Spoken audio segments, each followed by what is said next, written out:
It happened again. That was terrible. Howdy, folks. Sithos here, and welcome back to Vampyr. And before we get started today, I wanted to talk about just how, on a game mechanics concept level, that I think that Don't Nod Entertainment has already, achieved something that, should be a simple thing. It's like, oh, okay, yeah, obviously do this, right? In the game. But, in the world that we live today, the basics don't always apply, especially when it comes to, storytelling and thematics and themes and stuff like that. So, in this, we have a character, Jonathan Reid, where there's, a performance behind it, and, gravitas and everything. But it's a video game, and specifically the game is about choice. And for some games, when they talk about choice, sometimes it's a gimmick, and sometimes it's actual, gameplay. And so far, this has been pretty gameplay-centric, and it's written and entwined with the character, to where no matter what decision you make, it makes sense to the character to do so as a player. You give the player means of justification, and it's that's tougher than it sounds. It sounds pretty simple, yeah, we can do that. You gotta be thinking about that from the get go. It seems like they have, because Jonathan Reid is a doctor, right? And you have the doctor's creed of do no harm, right? And it doesn't matter, how shitty the person is. If their life needs to be saved and you have the means to save it, you try your best, right? And so that's the creed he was. But he was also a wartime doctor, and so he has taken life. It's safe to assume that he has also taken life as much as he has saved, right? And so he knows both sides of it. And so you can easily, now that he's a vampire, and we're met with decisions of, do we help someone, or do we, finish them off to satiate ourselves? It makes it feel. It thematically works, and you're not, for me, I wouldn't mind going either way with a playthrough, and I wouldn't feel so far, I wouldn't feel like that the decisions that the game is providing me with are contradictory to Jonathan Reid as a character. I think we can easily surmise that, the corruption of being a vampire, or the fact that, the loss of his sister by his own hand, and coming back from war changes you. You can make all those, preconceived notions to develop what Jonathan Reid is to you, the player. And I'm just really, really appreciating that right now. Now, there could be some things in the way that they decide to tell the story that kind of brings those walls down a bit. But so far, I'm impressed. And I'm really enjoying the first part of this game.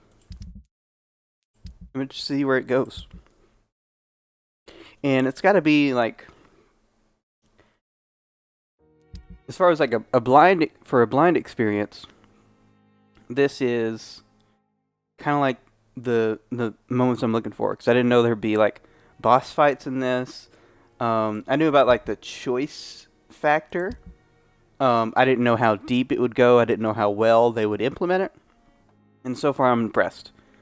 And I am just really, really into this right now. I'm into the style. I'm into how everything looks. I'm into the music. I'm into Jonathan Reid. I'm into Dr. Swansea. I'm into Vampyr Chick. I don't know if we have a name for her yet. Alright. So, the only thing I'm not really... the only thing I'm really concerned with is, like, the auto-save thing. Because we don't have, like, a save feature. It seems like this was intended for consoles. Alright, so again, I'm picking up all this stuff again because it leaves on an autosave point. And so we have to like go through this stuff again. It's fine. Alright, so first thing we need to do, I think that takes care of everything, is we need to examine William's blood, right? William Bishop, yeah. William Bishop, who was with a priest, not a bishop. Alright, so let's analyze this. Okay, and that gives us a light regeneration serum. So this regenerates health points. Okay, so we get instant health points, and then we get also health points over time. Interesting. William Bishop's blood is much more unstable than human blood and shows extensive mutation. But this is not what happened to me. I must keep on searching. The sun is about to rise. I can feel it. I'll continue tomorrow night. Alright. I have so much time now. So much time now. That's an ominous quote. The flower's dying. It needs water. Right. Uh-huh. And there's a lot of thematic stuff in this. All the like philosophizing stuff at the beginning, I really enjoyed. And it's like stuff that, makes you think and offers, key insight into someone's perspective that is also like a smart cookie. Alright, so what should we do? Stamina seemed to be a problem. Blood capacity. Blood absorption when using bite. Damage inflicted when using bite. Life generation when using bite. I'm gonna go with stamina.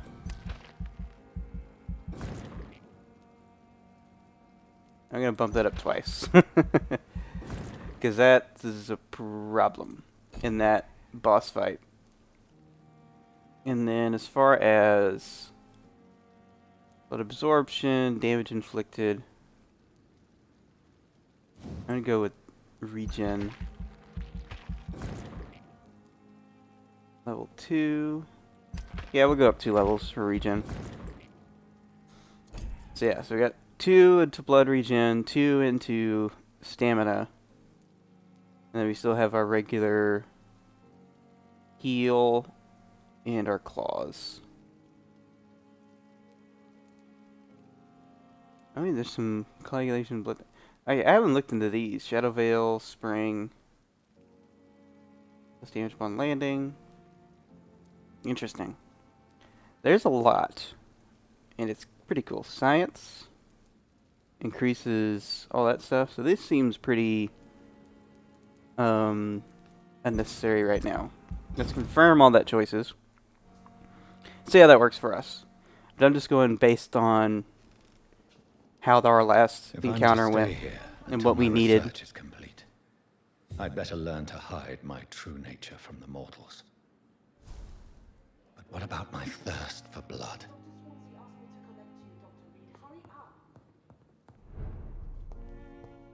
Alright.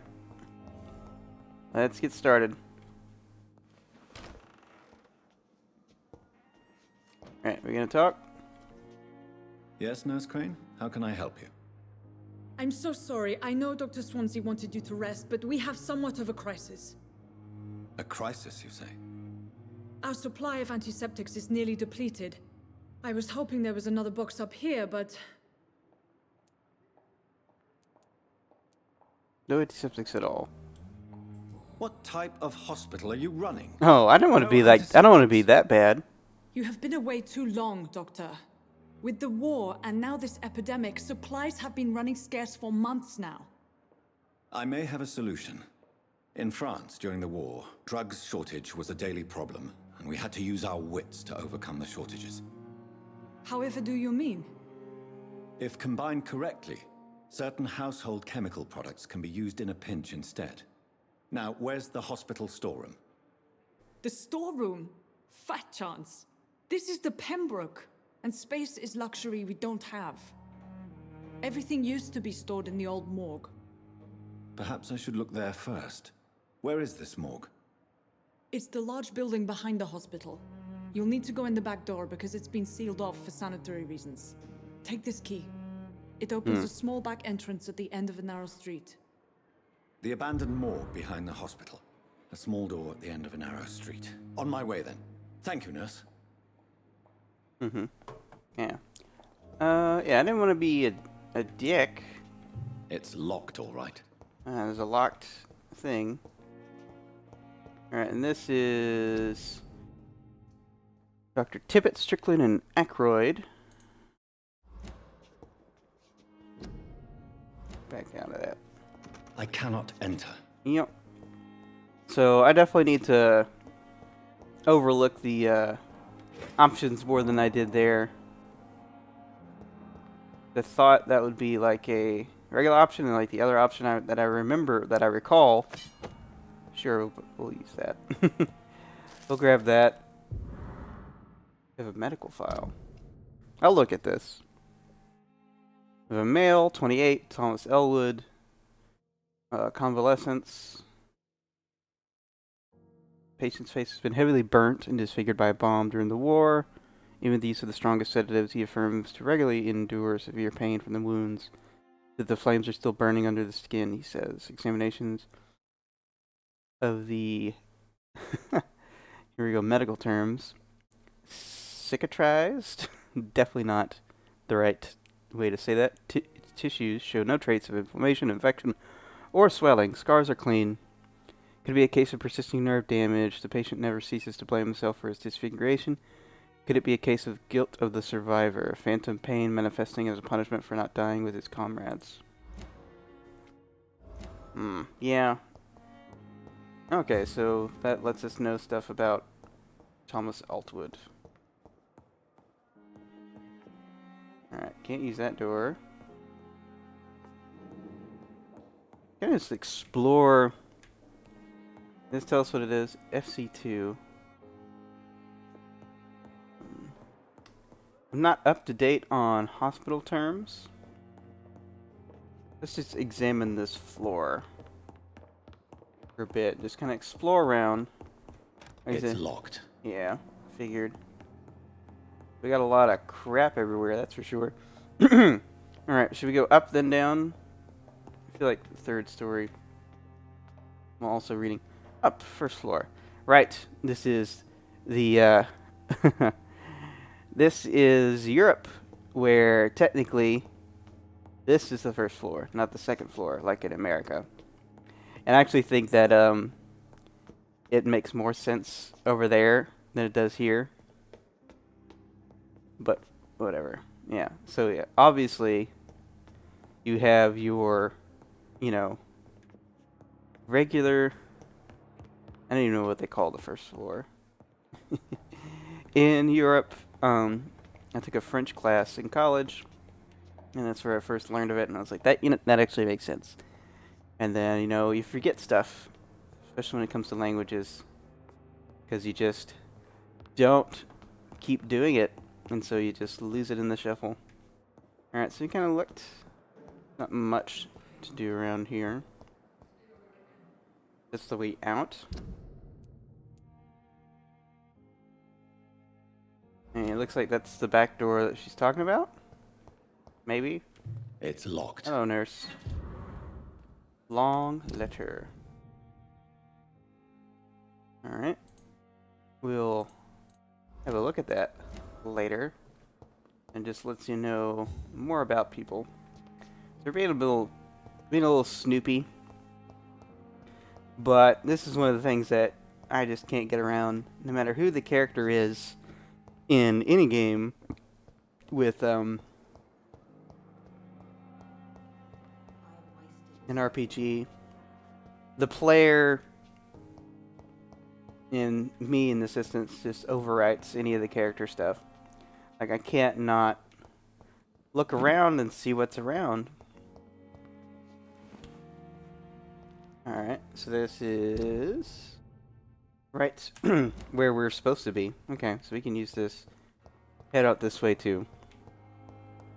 Alright, so this is where we came from. Those two places that we've been. Sean Bean? In the name of mercy, they depend on you. Nurses are needed now. Inquire at the nearest appointments office. Ministry of Labour and National Service to write to 15 Kingways, London. Where are you, Sean Bean? I hear you. I know it's not Sean Bean. At least I don't think it is. What's going on? Why is it loading this thing for a conversation? What is... The pain. Good evening, miss. Okay. I'm Dr. Reid, the new surgeon. of That was weird. Pembroke Hospital. And who are you? Your name has no meaning to me, mortal.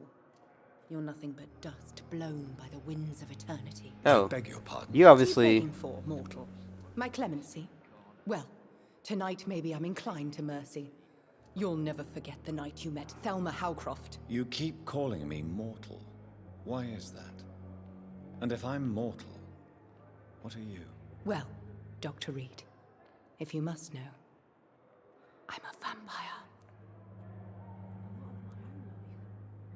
Okay. Medical checkup.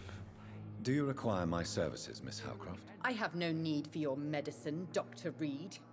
Blood is the only drug I need. Okay. Your life in London. Let's talk about that. I gotta mesmerize. Are you a patient here? Sure, we'll ask her that. I'm assuming you must be a patient here. Am I right, Miss Howcroft? It's only a cover to hide from my enemies. I can leave whenever I want. As a woman, a spirit, fog, or bat. Alright, your enemies? Who are these enemies you mentioned? Can you describe them? I cannot say for sure. But I sense their eyes on me from nearby. I feel them watching me every time I visit the garden near the morgue.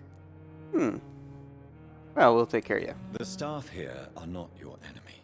They're here to help you, to care for you. I'm not speaking of the doctors in white. I'm speaking of the men and women who hunt me. For I am a vampire. I see. Don't worry. These people will not find you here. I'll personally make sure they leave you alone. Thank you, mortal. But do not interfere with them, for you are no match for those that hunt me. New investigation, wrong target. Are you a vampire? And why do you believe you're a vampire? I don't need to believe anything. It is what I am. It is what I feel within this hollow shell of flesh. Describe how you feel. Please, describe to me how you feel. What is it like to be a vampire? I can hear my body crumble from the inside as my flesh cracks and fades. I sense the last pulse of postulant blood within my drying veins. I need new blood. Ever heard of Cotard syndrome? I've never heard of it, so let's... I see. Have you ever heard of Cotard syndrome, Miss Howcroft? Never. It's a mental illness discovered by a French neurologist named Jules Cotard. The affected patients are delusional.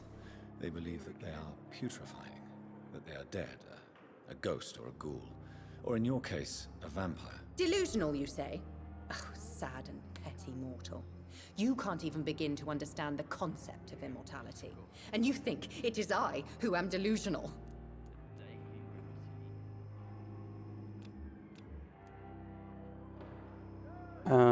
Yeah, I don't know. I guess we can just go personal questions. Who are you really? Who are you really, Miss Howcroft? I mean, apart from being a vampire. Is that not enough for you, puny mortal? What do you require? Proof of my powers? I'm curious to know who you were before becoming a vampire. It was such a long time ago, I don't remember. Centuries of unholy life can have strange effects on one's minds, you see? Alright, so everything else you would need hints to talk about. That's I'll fine. leave you, Mistress of the Dark, to your nocturnal activities. Time has lost its effect on me, but the suffering continues. I have wasted too much energy for so little result. Alright, we can definitely take that. About the use of garlic and wooden stakes. Oh, it talks about Bram Stoker.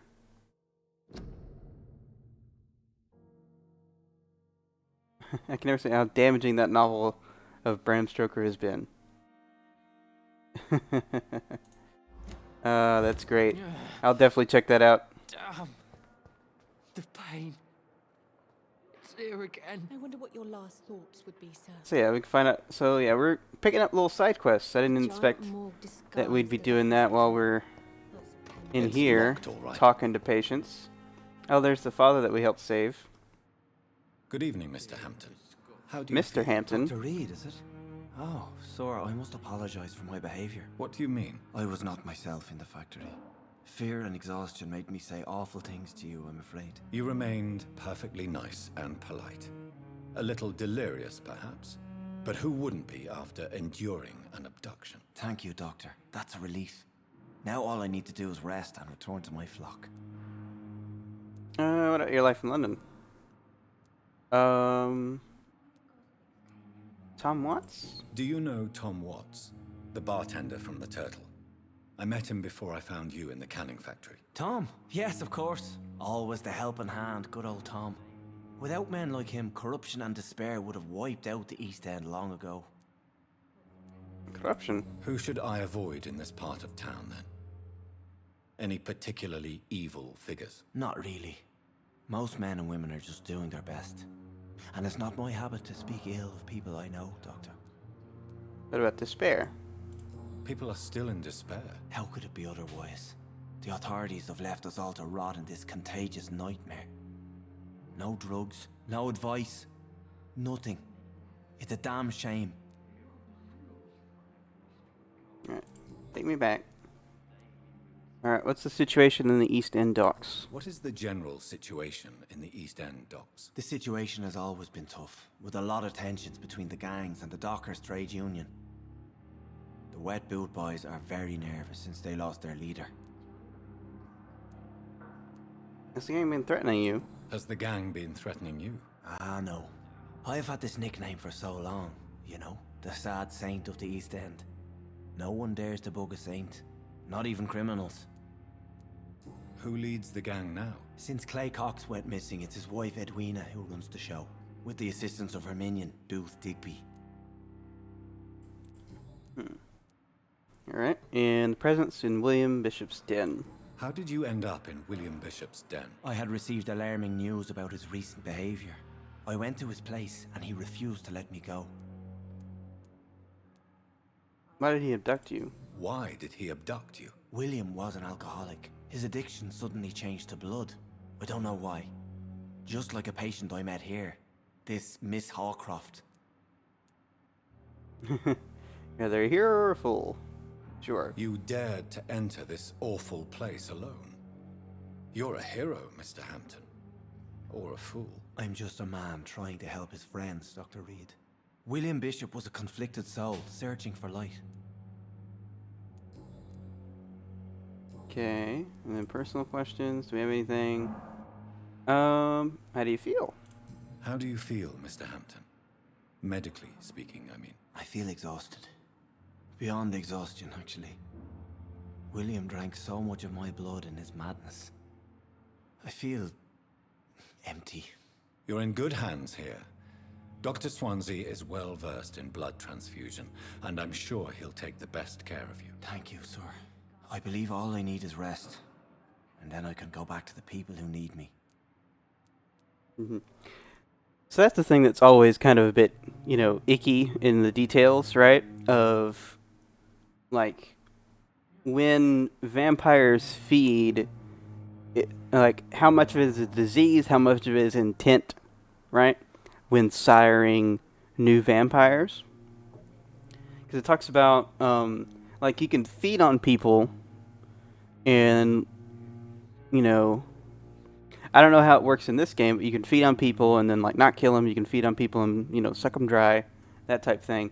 And, or you can sire, you know, new vampires. And it's always a bit icky on how that stuff works. And it's, so far, I don't have an understanding of how it works here. What happened to Jonathan Reid, what makes him a vampire, what makes another person die, and what makes another person just be like this. Like, is he going to be a vampire now? I don't know. What do you do for a living? Do you see his crossmate? What do you do for a living, Mr. Hampton? I can't help but notice the cross around your neck. I manage a night asylum for the poor and homeless of the docks, and I try to guide the lost and hesitant on the right path to our Lord. And you're a priest. Are you a priest, Mr. Hampton? A deacon, maybe? Not at all, Doctor. I'm just a man of faith willing to preach the good word. Okay, so now it does make sense that he would call him Mr. and not Father or anything like that, because he's not a priest. He doesn't have the white thing on his collar, whatever. You didn't use your cross? Why didn't you use your cross against William Bishop? To repel him somehow? That's a very strange question, Doctor. A cross is no magical token, if that's what you were trying to say. Not mine, anyway. Interesting. Alright, you make any friends? Have you made friends since you arrived? Not really, but I recognize Miss Harriet Jones. I knew her when she lived by the docks. That poor woman had such a miserable life. You never came to see her here at Pembroke? Receiving visits when sick can be an important part of the healing process, you know. We're not just bodies. You're preaching to the converted now, Doctor. To be truly honest, I thought she was dead. She left the docks many months ago.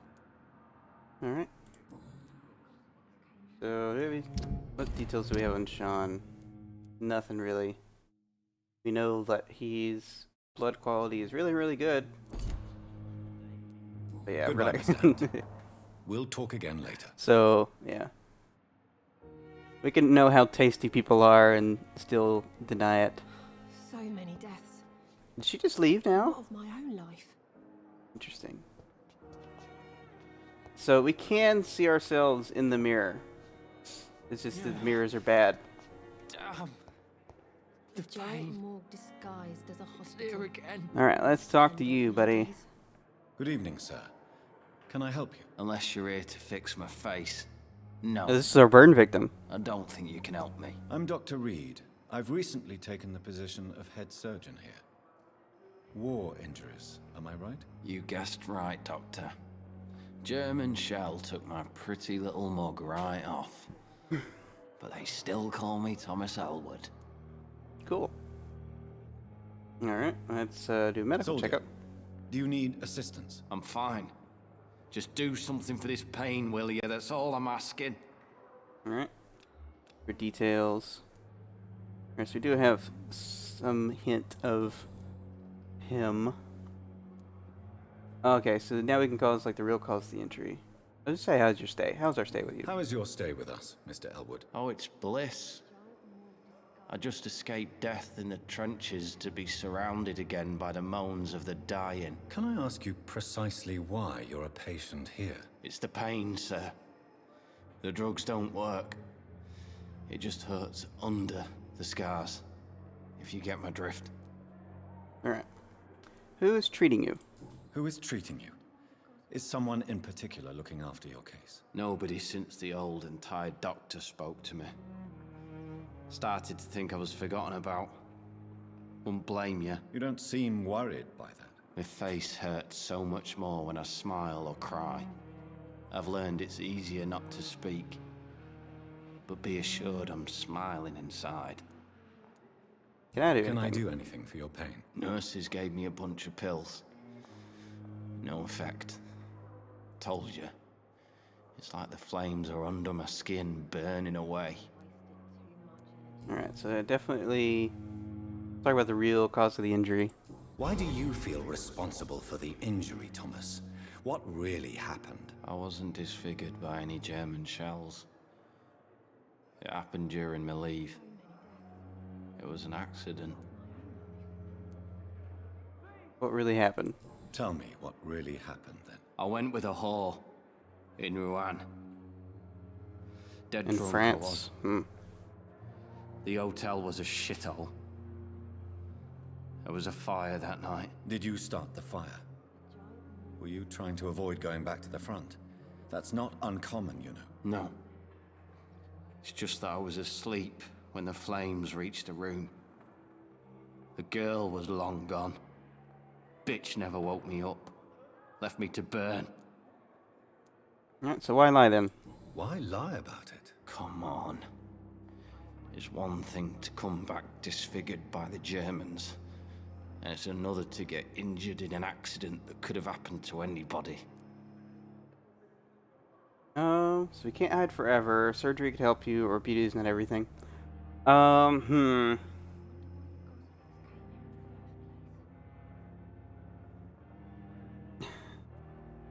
think the in my professional medical opinion, no. I'm thinking that the case it's not physical, it's mental. So surgery I don't think is gonna help. Especially not in this time. Beauty isn't everything. We just can't hide forever between these two. I don't know. Let's say beauty is not everything.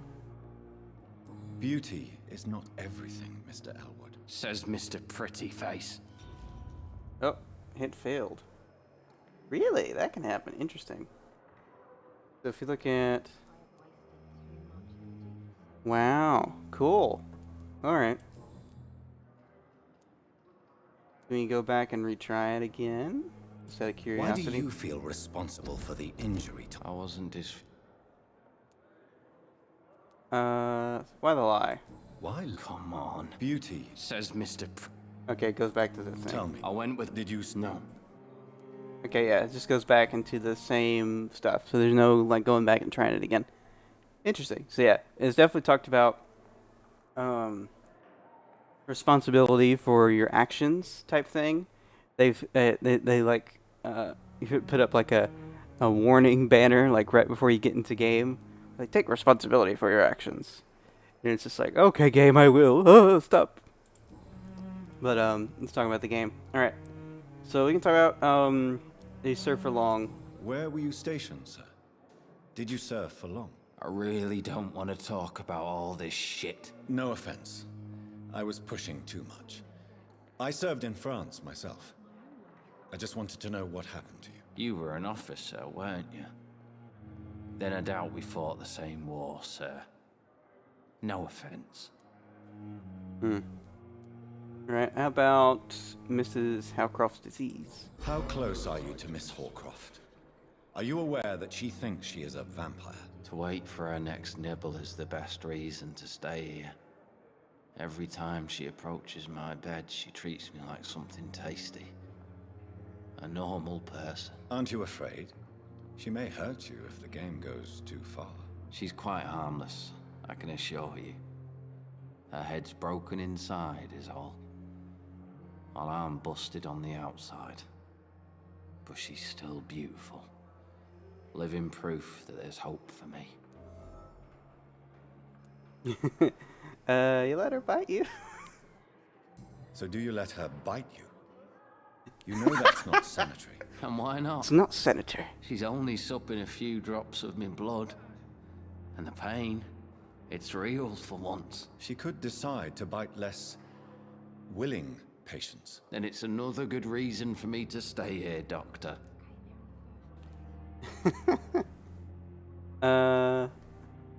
Is that... Okay, so yeah, so technically, like, we have all the hints for him. We just messed up on that last one. Yes, she's mentally disturbed. You do realize she's mentally disturbed. It's called the Cotard syndrome. She truly believes she's a vampire. In her madness, she never refers to my scars. And frankly, if I could, I'd join her world. It seems much more fun than the real one.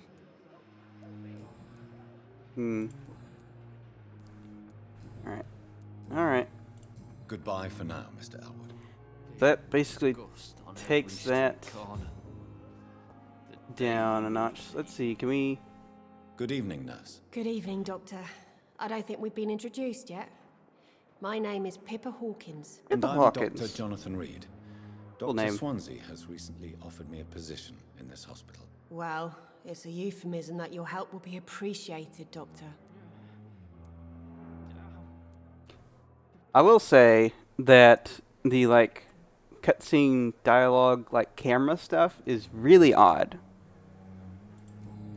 And it's kind of off-putting. You just ask how the staff's coping. How is the Pembroke staff coping with the epidemic? Well, not well. Milton, the ambulance driver, is even more grumpy than usual. So this is definitely something that can be Especially concerning improved. Doctors. Alright, why is Milton grumpy?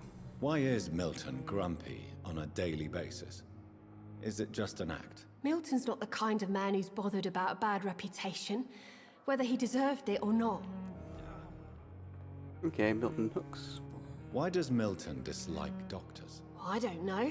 Just ask him. But be warned, Milton is not the chatty type. Alright.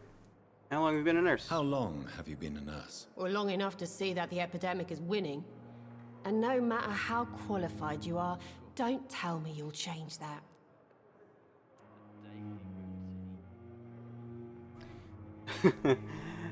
So we could try to give her... We could degrade her and just be like, change your attitude, woman. We could say, yeah, you're right. Or we could be optimistic. Yeah,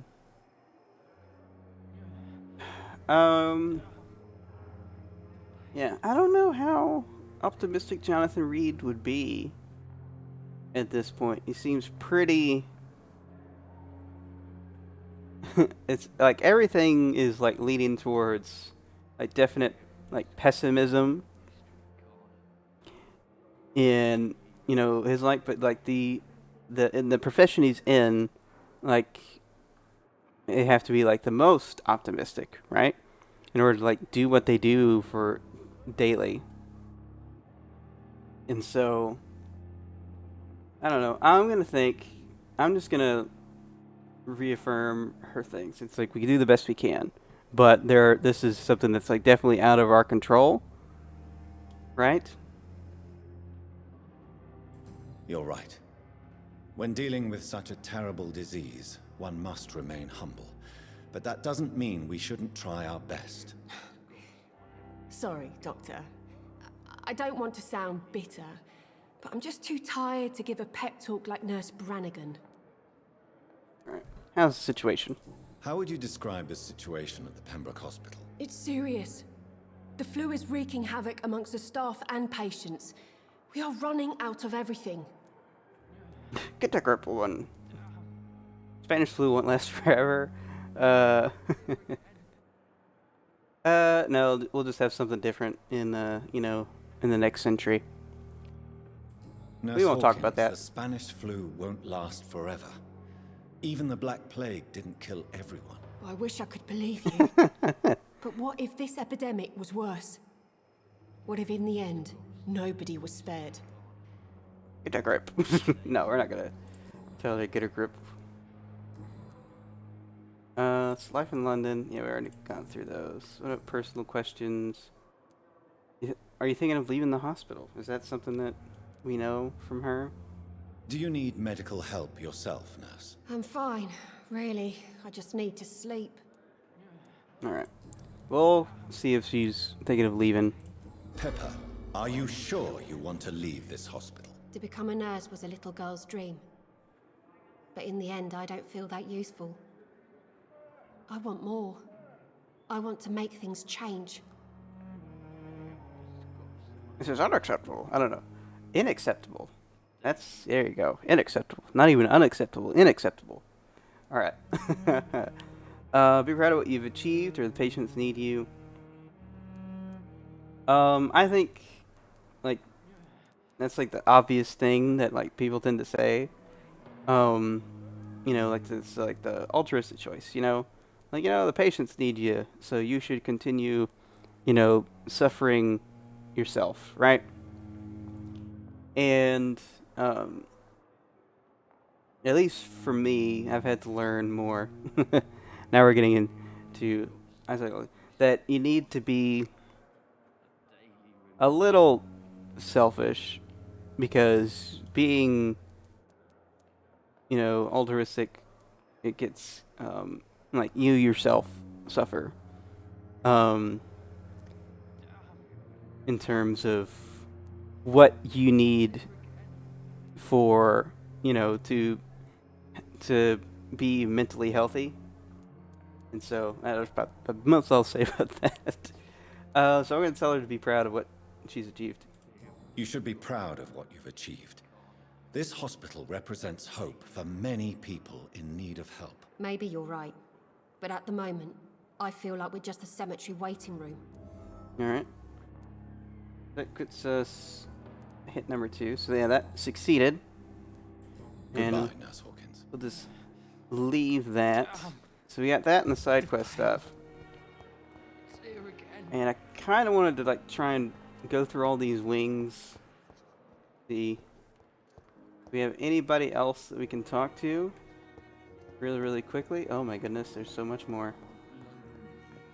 I don't think we're going to get to the morgue in this episode. Hello there. Yeah, we have doctors and nurses, more nurses to talk to. At least 2, 3. My sweet girl reads me like a book. Never could keep Unfinished letter. from her. Press tab. But it didn't let me read the letter. This went away that quickly. There's so many more. Like this floor. The bottom floor. Got so much more going on. Alright, so that's outside. Digging a trash can. I'm not gonna dig in the trash can. Not this episode. And you're like right, like leaving the door open, letting the cold in. Sure, you're gonna be doing well. Alright, so we got like 3 more people. Oh, she's over here now. We got like 3 more people to talk to, like 2 doctors and another nurse, I think. That's what I'm assuming. Based on the time period, I'm assuming that we have 2 doctors and a nurse to talk to, because we have 2 men and 1 female. And this is a fantasy, but it is also set in a historical context. And so it's constrained by those notions of freaking men are just better at things, I'm sure that, I don't know. Maybe Jonathan Reid thinks that as well. Who knows? We'll see. I don't know. That's what. Well, he's been like wanting to tell the nurses to get a grip and stuff. So maybe he has a little semblance of that. Probably. We'll see. Anywho, this video's been going on way too long, and we need to end it so we can move on to the next thing. So, till next time, this has been Zethiah signing out for now. Bye, folks.